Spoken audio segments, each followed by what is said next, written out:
We begin this bulletin with the latest from South Africa, where the imprisonment of former President Jacob Zuma has unleashed mayhem in places.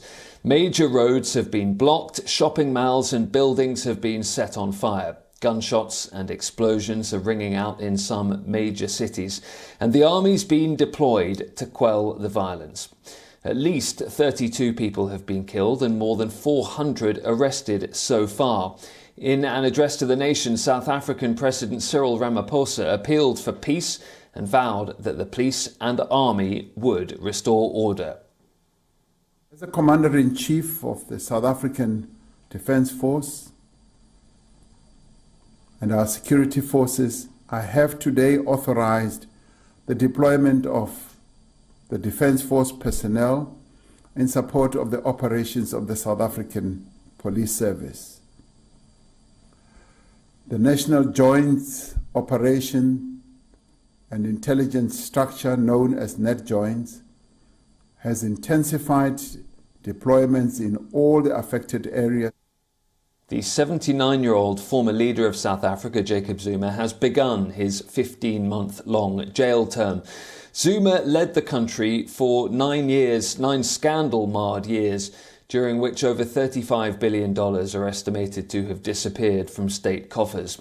Police said disturbances had intensified as Zuma challenged his 15-month prison term in the country's top court. The judgment in the case has been reserved. The violence, which started from Zuma's home province, has spread across several major cities. These pictures are from South Africa's Gauteng province, which is home to the largest city, Johannesburg, and houses a quarter of the country's population. Protesters here have vandalised shops and businesses. They've burned tyres and set some trucks and cars on fire. Traffic's been disrupted and major roads and highways continue to be barricaded. South African police have been seen firing rubber bullets to disperse looters. At the Jabulani Mall in Soweto, looters walked past television cameras carrying armfuls of stolen goods.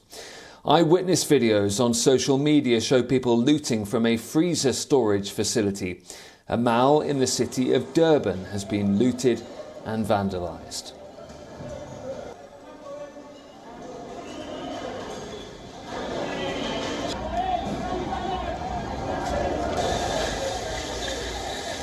A large building in the city of Pietermaritzburg has been set ablaze by protesters.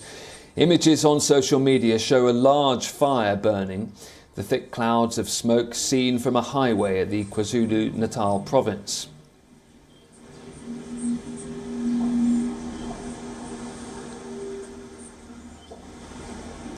At a mall in Johannesburg, hundreds of people were seen carrying goods away from shops, while outnumbered police watched on. Later, officers fired rubber bullets in an attempt to disperse the crowd. In a confrontation with the looters, policemen fired shots outside the mall. According to the government intelligence agency, the bodies of 4 people have been found, and at least 2 of them had gunshot wounds in Gauteng province. All of the 4 deaths are currently being investigated. So, as South Africa deploys its army to try and get on top of the violence, WION correspondent Calden Ongmu reports now from Johannesburg.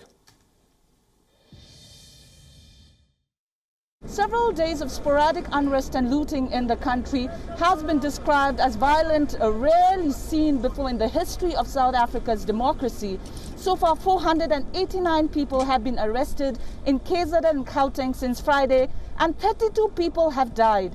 President Ramaphosa, in his address late Tuesday, said he would mobilize all available resources and capabilities to restore order in the country. He said members of SANDF have been deployed to assist the police. He also added that this violence may have originated from political or ethnic lines, but what the country is now witnessing are the opportunistic acts of criminality. The president has also sent out a stern warning saying if this violent riot continues, the country will soon be facing huge risk of food insecurity and will run out of medicines. The country's vaccination program, which had finally picked up, has been severely disrupted. This is Calvin Olmo from Johannesburg, South Africa, for WION World is One.